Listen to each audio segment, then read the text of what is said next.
Olá, boa noite. Começa agora o Jornal da Justiça desta quinta-feira, 16 de julho.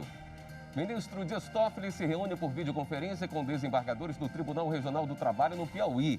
O presidente do STF do CNJ destacou a atuação da Justiça do Trabalho durante a pandemia com a tramitação de todos os processos por meio eletrônico. E você confere ainda. Conselho Nacional de Justiça analisa pedidos envolvendo processos judiciais e administrativos durante a pandemia do novo coronavírus. Ministro Alexandre de Moraes arquiva ação contra a proibição de concursos públicos. Decisão do presidente do Supremo impede inclusão do Estado de São Paulo em cadastro de inadimplentes com a União.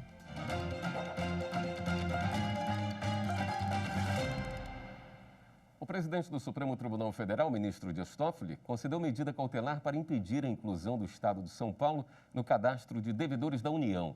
O governo paulista entrou com ação no STF contra o fim de um contrato com o governo federal para a construção de um atracadouro no Rio Tietê. O governo do estado questiona também a determinação do governo federal de ter que devolver valores já recebidos.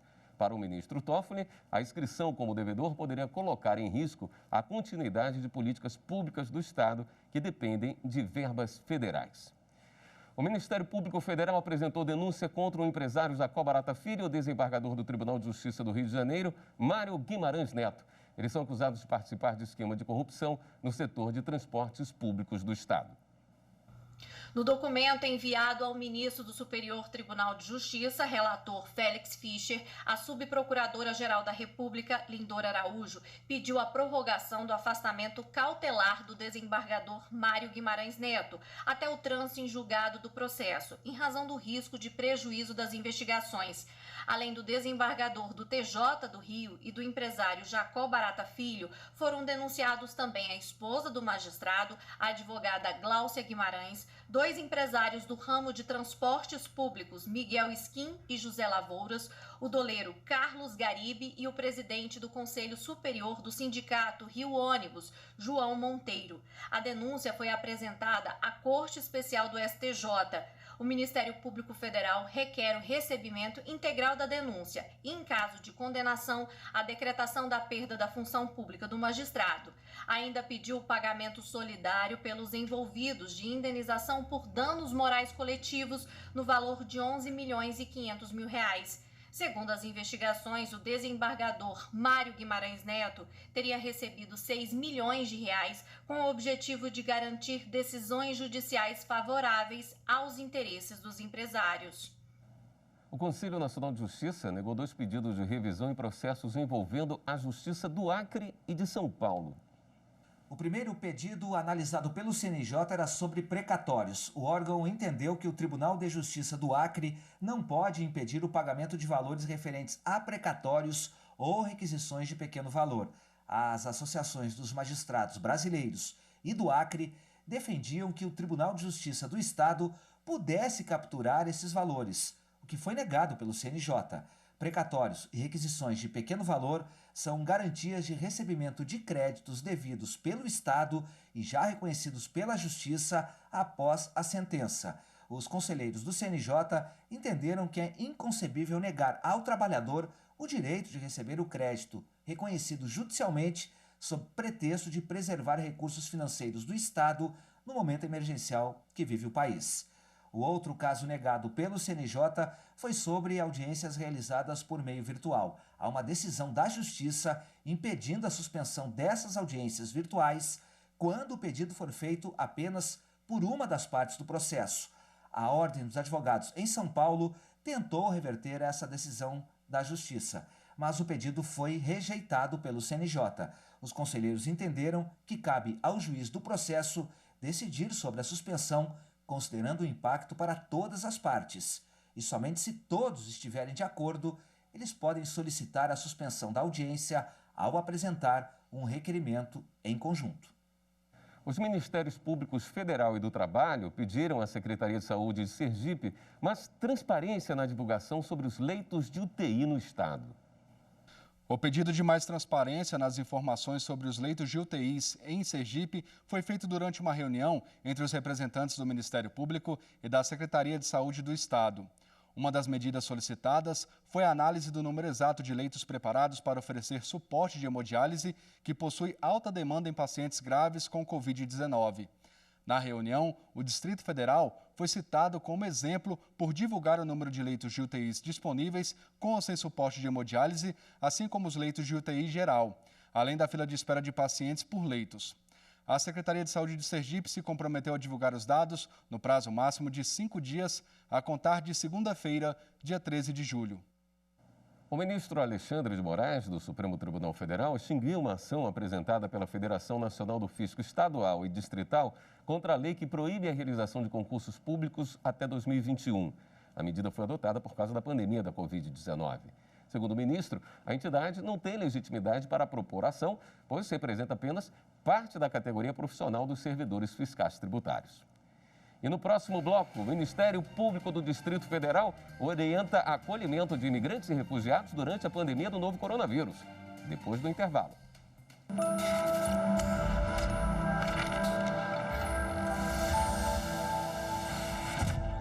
A Constituição é o principal instrumento legal da sociedade, né? Ela é a grande responsável pela efetivação das normas e os efeitos dessas normas na sociedade. É a proteção do Estado democrático. É ela quem proporciona igualdade da lei e justiça para os cidadãos na mesma medida e sem qualquer distinção.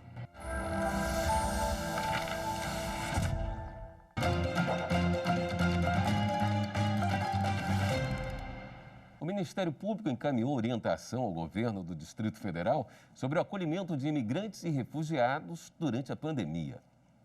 Eles vêm em busca de estabilidade após deixarem os países de origem. Dados do Alto Comissariado das Nações Unidas para os Refugiados apontam que o Brasil tem cerca de 48 mil pessoas reconhecidas como refugiadas pelo Estado brasileiro. A maioria, 37 mil, é de venezuelanos. Destes, 749 estão hoje no Distrito Federal.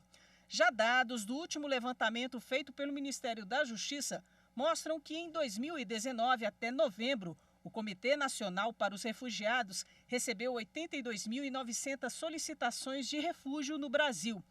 Ao todo, 870 foram analisadas e dessas, 160 estão deferidas, sendo 31 para o Distrito Federal. Quem chega de outro país tem que lidar com a barreira do idioma, preconceitos e choques culturais.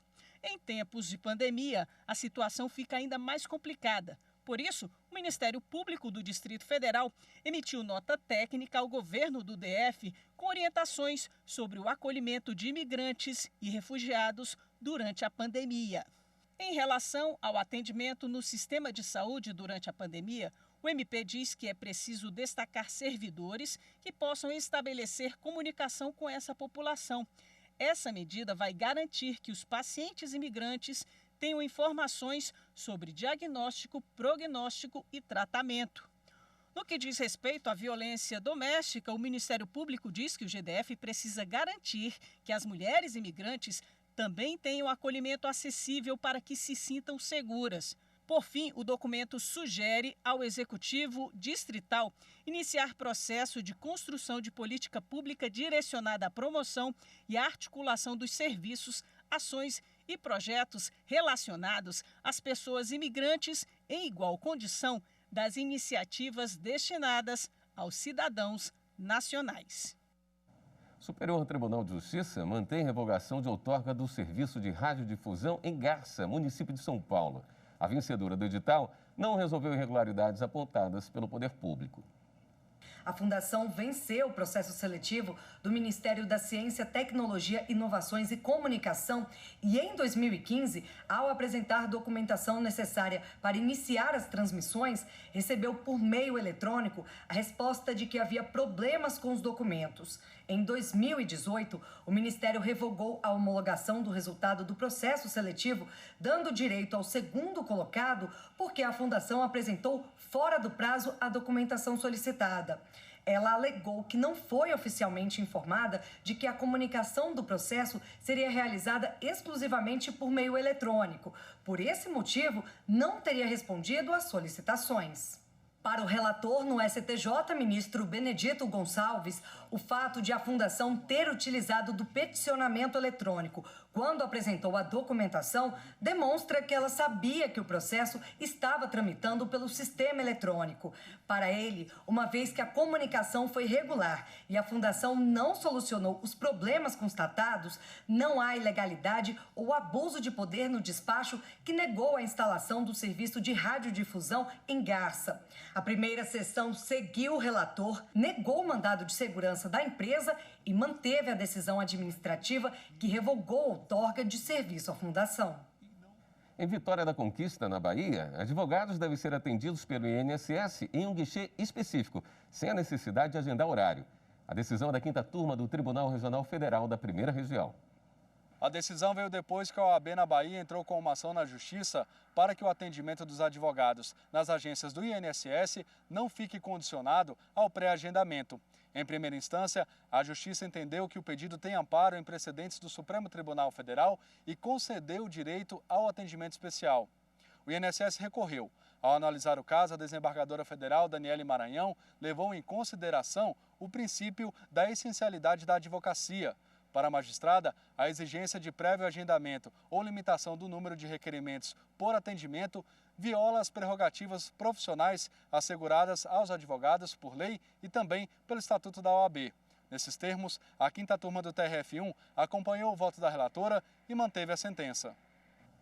E no Distrito Federal, a operação conjunta da Polícia Civil, Ministério Público e Subsecretaria da Receita tem como alvo o grupo empresarial familiar suspeito de sonegação. O prejuízo estimado é de R$ 5 milhões aos cofres públicos.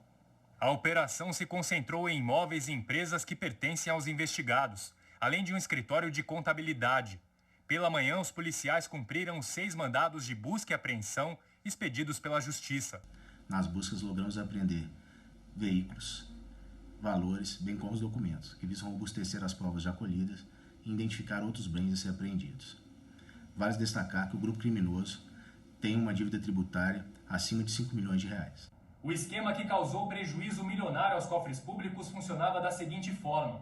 A família, dona de lojas de materiais esportivos no Distrito Federal, teria deixado de pagar impostos e colocado as empresas sob comando de laranjas, isso depois de cometer as fraudes.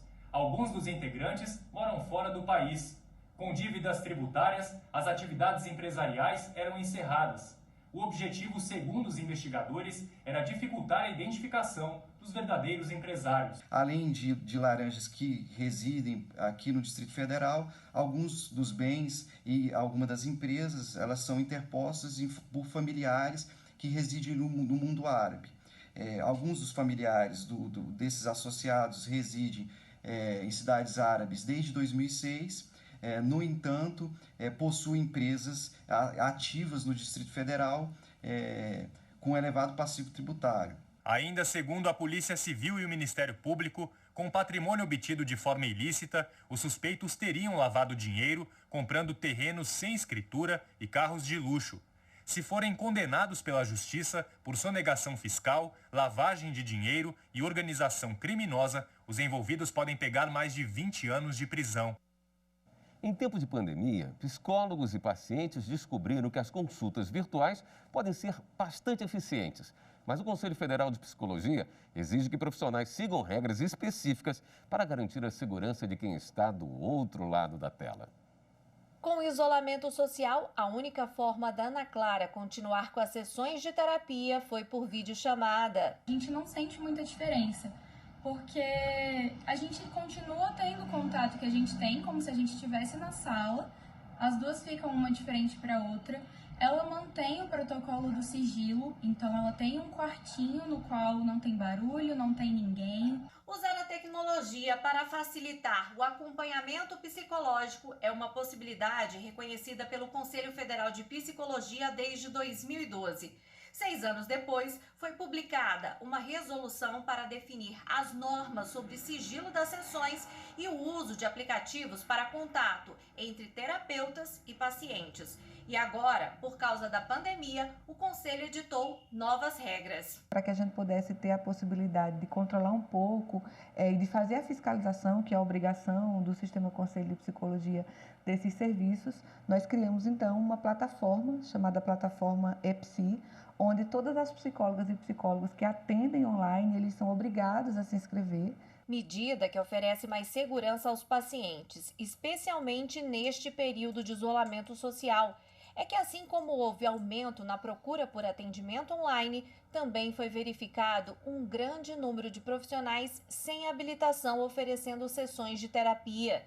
Com relação à psicologia, quando uma pessoa ela decide procurar um profissional psicólogo para a realização da psicoterapia, o Conselho Federal de Psicologia orienta que a pessoa que procura o serviço, que ela possa consultar no site do Conselho Federal de Psicologia ou no site dos Conselhos Regionais de Psicologia, no cadastro EPSI, que é uma plataforma facilmente localizada no site do Conselho Federal ou dos Conselhos Regionais, o nome daquele profissional, para poder saber se aquele profissional ele é registrado no Conselho e se ele tem a autorização para a realização da psicoterapia online.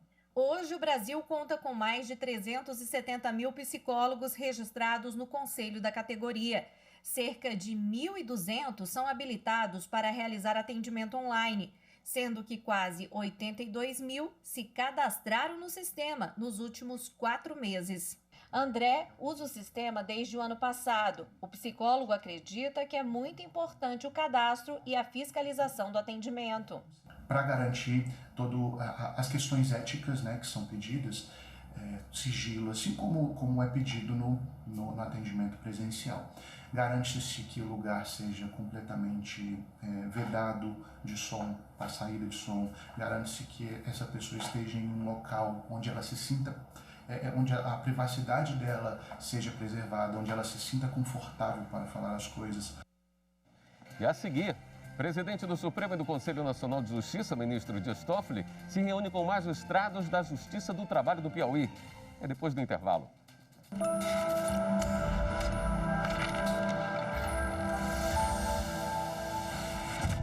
Nesse período de pandemia, eu convido a atenção e a leitura de todos os nossos telespectadores no sentido de observar esta fraternidade, esta igualdade, em que nenhuma outra das 7 constituições anteriores previu com tanta importância essa garantia dos direitos fundamentais da pessoa humana.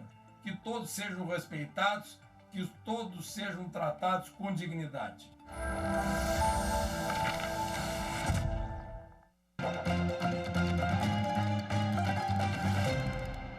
Na série de visitas realizadas por videoconferência aos tribunais do país, hoje foi a vez do presidente do STF conversar com representantes da Justiça do Trabalho no Piauí.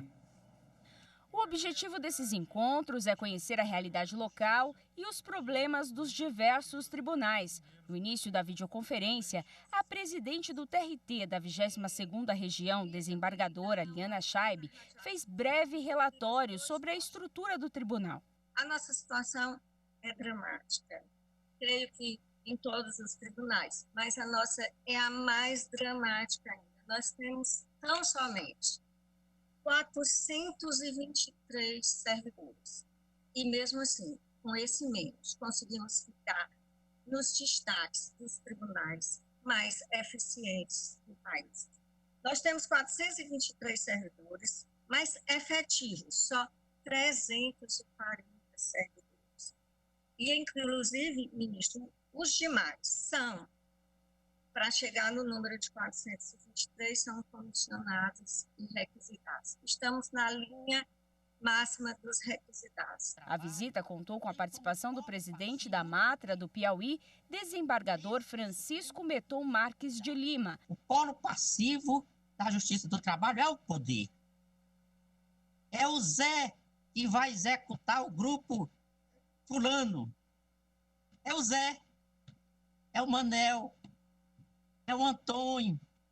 Se a justiça não for forte, ele não executa, porque o grupo tem muitas defesas. A presidente da Anamatra, Noêmia Porto, também participou do encontro virtual. Que nós, da Anamatra, temos muita preocupação com a questão das competências materiais da Justiça do Trabalho. E queria dizer a Vossa Excelência, aos demais embargadores e também ao nosso querido ministro Dias Toffoli, que nós tivemos atuação na recente ADI 3395 do Supremo Tribunal Federal, julgada no mérito, e temos a convicção de que a ADI abre um novo círculo hermenêutico sobre o trabalho da Justiça do Trabalho, na ideia de que as contratações nulas que violam as disposições do artigo 37 da Constituição Federal não são contratações estatutárias. E em sendo relação de trabalho, a competência é e deve ser exercida pela Justiça do Trabalho, que é a justiça que tem expertise em mercado de trabalho, em relações de trabalho, em meio ambiente do trabalho e em trabalho decente. No final, presidente do STF e do CNJ, ministro Dias Toffoli, agradeceu as manifestações e fez questão de destacar a importância da Justiça do Trabalho. É necessário mostrar os números, é necessário nós exatamente trazer à luz a quantidade de trabalho que nós exercemos e a unidade da magistratura, a unidade do Poder Judiciário, que é um poder. E eu tenho destacado sempre, e sempre em parceria com as associações, o trabalho em especial da Justiça do Trabalho, a necessidade da Justiça do Trabalho. Então, todos os movimentos que aconteceram no Congresso Nacional, trabalhamos juntos, anteriormente na gestão do Guilherme, agora na gestão da Noêmia, exatamente na defesa das prerrogativas do Poder Judiciário e também da magistratura do trabalho em específico. No Supremo Tribunal Federal, nós estamos caminhando exatamente no sentido de pacificar as questões relativas à emenda 45 e o artigo 114. Ainda há várias questões de competência, depois de 15 anos, 16 anos da emenda, que ainda não estão resolvidas. É importante isso para a previsibilidade, para a segurança jurídica e para a atuação das senhoras e dos senhores enquanto magistrados da Justiça do Trabalho, tendo clareza da dimensão constitucional das competências específicas já estabelecidas pelo Supremo. Os pedidos de seguro-desemprego continuam aumentando se comparados ao ano passado. Esse crescimento reflete as demissões de trabalhadores com carteira assinada. O benefício é pago em 3 ou 5 vezes. A crise econômica provocada pelo novo coronavírus levou cerca de 653 mil brasileiros a pedirem o seguro-desemprego no mês de junho. Com isso, foram desembolsados pelo Tesouro o valor recorde de mais de 3 bilhões e 500 milhões de reais para pagar o benefício. Os pedidos feitos em junho de 2020 foram 32% menores que os de maio desse ano, mas se comparados a junho de 2019, houve um crescimento de 28%. Desde o início da pandemia, mais de 2 milhões e 500 mil trabalhadores que tinham carteira assinada tiveram de recorrer ao benefício. Isso representa 15% a mais que o mesmo período de 2019. A crise fechou postos de trabalho em todos os setores. De acordo com o Ministério da Economia, em junho, o comércio foi o segundo setor com mais pedidos de seguro-desemprego. Foram mais de 165 mil, ou 25,4% do total. O setor de serviços registrou o maior número de pedidos de seguro-desemprego. Foram mais de 272 mil, ou 41,7% de todos os pedidos. O seguro-desemprego é um direito previsto na Constituição. Este advogado explica que o benefício é exclusivo para trabalhadores dispensados contra a própria vontade e pode ser pago em 3 ou 5 parcelas. Os valores variam. Quem recebe até, como média, R$ 1.599,61, vai multiplicar a sua média por 0,8 e vai encontrar o valor de cada parcela do seguro-desemprego a que faz jus. Aqueles que recebem mais de R$ 2.666,29, o valor da parcela vai ser fixo, vai ser R$ 1.813,03, que é justamente o teto do seguro-desemprego. Até abril, o engenheiro Iago trabalhava numa startup, uma empresa de tecnologia. Demitido, ele teve de recorrer ao seguro-desemprego. e fez como mais de 90% de quem solicitou o benefício no período. Usou o aplicativo do Ministério da Economia na carteira digital de trabalho para fazer a solicitação. Ele diz que, sem burocracia, o dinheiro chegou na hora certa e serve para pagar as contas mais urgentes. Mas também ajuda o jovem a preparar o futuro. Venho utilizando esse valor recebido para pagar custos como o plano de saúde, que nesse momento é essencial, o seguro do meu veículo, para colocar combustível no carro, para poder comprar comida. E também eu estou utilizando parte desse dinheiro para me especializar. Então, eu estou utilizando para pagar alguns cursos que podem me ajudar para quando o mercado novamente se aquecer, eu esteja melhor preparado. Esta edição do Jornal da Justiça fica por aqui. Para você, uma boa noite. Até amanhã.